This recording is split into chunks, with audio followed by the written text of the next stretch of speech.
नमस्ते हमारे प्यारे शिक्षक मित्रों।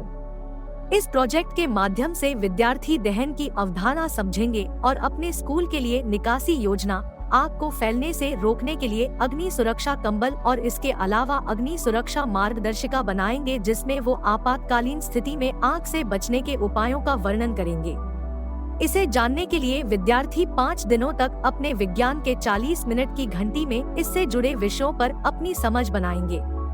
इस प्रोजेक्ट के दौरान बच्चे दाह्य और अदाह्य पदार्थों के बीच अंतर कर पाएंगे, दहन की परिस्थितियों की व्याख्या कर पाएंगे, दहन और ज्वाला से संबंधित विभिन्न परीक्षण और प्रयोग कर पाएंगे। इसके अलावा आग पर काबू पाने के उपायों को बता पाएंगे। समूहों में अग्नि सुरक्षा प्रक्रियाओं की योजना बनाने में एक दूसरे से सहयोग कर पाएंगे। आग बुझाने और एक कुशल निकासी योजना बनाने के लिए वे गहन सोच विचार कर पाएंगे, जिससे उनमें 21वीं सदी के कौशल का विकास होगा। आवश्यक होगा कि सभी शिक्षक एवं शिक्षिकाएं कक्षा शुरू होने से पहले प्रत्येक दिन की सामग्री और प्लान देखें और जो सामग्री बच्चों के लिए लाना संभव हो उन्हें हर कक्षा के एक दिन पहले उन्हें बताएं, जिससे बच्चे कक्षा में पूरी तैयारी के साथ आए। शिक्षक यह भी प्रयास करे कि जो सामग्री विद्यालय में मौजूद हो उसे ही इस्तेमाल करें। हर एक दिन बच्चों को घर पर भी कुछ अवलोकन या चर्चा कर जानकारी जुटाने के काम दे, जिससे बच्चों का समग्र विकास होगा। इस पाठ योजना के क्रियान्वयन के दौरान हमें कोयले का टुकड़ा, लकड़ी का टुकड़ा, कागज, पत्थर, पुआल, घास, लोहे की कील, माचिस की तीली, मोमबत्ती, चिमटा आदि जैसे सामग्रियों की आवश्यकता होगी, जिससे अग्नि के अलग अलग प्रयोग को दिखाया जा सके। सामग्री का चयन आप पाठ्योजना में दी गई गतिविधि के आधार पर भी कर सकते हैं। शिक्षक ध्यान दें कि अग्नि से संबंधित किसी भी गतिविधियों को करने से पहले आप और सभी बच्चे मास्क पहन लें एवं बाल्टी में पानी, बालू, कंबल, भूरभूरी मिट्टी जैसे सुरक्षा उपाय आदि साथ में रख ले, ताकि गतिविधि के दौरान किसी को चोट न लगे। पहला दिन शुरू करने से पहले सभी बच्चों को समूहों में बांट दें, जिससे वे समूह कार्य, प्रयोग या अन्य कोई गतिविधि समूह में ही करें। ध्यान दें कि समूह हमेशा मिश्रित समूह हो, जिसमें सभी स्तर के बच्चे हों। पहले दिन विद्यार्थी दहन की प्रक्रिया को समझेंगे और प्रयोग के माध्यम से दाह्य और अदाह्य पदार्थों की पहचान करेंगे। इसके अलावा वे अपनी अग्नि सुरक्षा पुस्तिका पर चर्चा भी शुरू करेंगे, जिसमें वह आग से निपटने के तरीके के बारे में लिखेंगे। इसके अलावा एक निकासी योजना पर काम करके उसका अभ्यास भी करेंगे। शिक्षक बच्चों से आग की शुरुआत कैसे हुई उस पर चर्चा करेंगे और बच्चों के साथ आग और जलने की प्रक्रिया को सावधानी के साथ प्रयोग के माध्यम से करके दिखाएंगे। शिक्षक बच्चों को गृह कार्य भी देंगे, जिसमें बच्चे अपने घर पर अपने परिवार से और समुदाय के सदस्यों से आग पर उनके अनुभवों पर चर्चा करेंगे। दूसरे दिन सबसे पहले शिक्षक दिए गए गृह कार्य पर बच्चों के विचारों को सुनेंगे।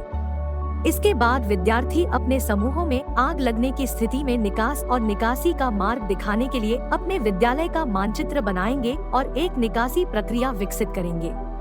इसके अलावा वे अपनी सुरक्षा मार्गदर्शिका पर भी काम करेंगे।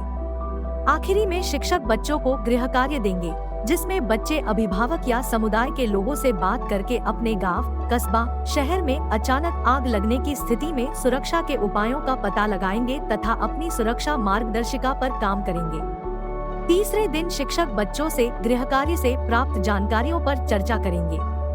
इसके बाद विद्यार्थी दहन के लिए आवश्यक कारकों और आग को कैसे नियंत्रित किया जा सकता है या बुझाया जा सकता है, इसका पता लगाएंगे।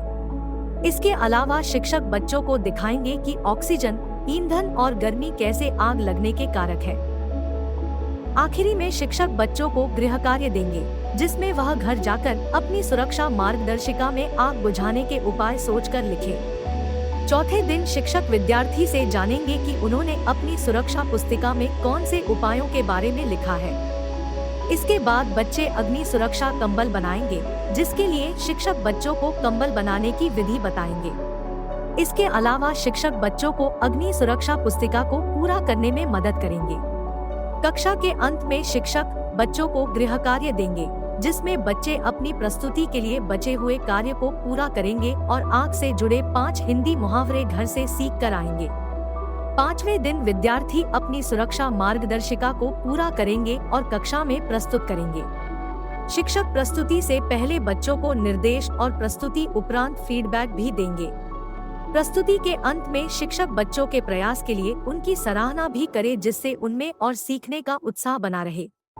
इस प्रकार हम देखते हैं कि इस प्रोजेक्ट के माध्यम से बच्चे आग से बचने के उपायों को और बेहतर तरीके से समझ पाते हैं और साथ ही साथ अपने समुदाय में आग लगने की स्थिति में इससे निकलने के रास्ते भी जान पाते हैं।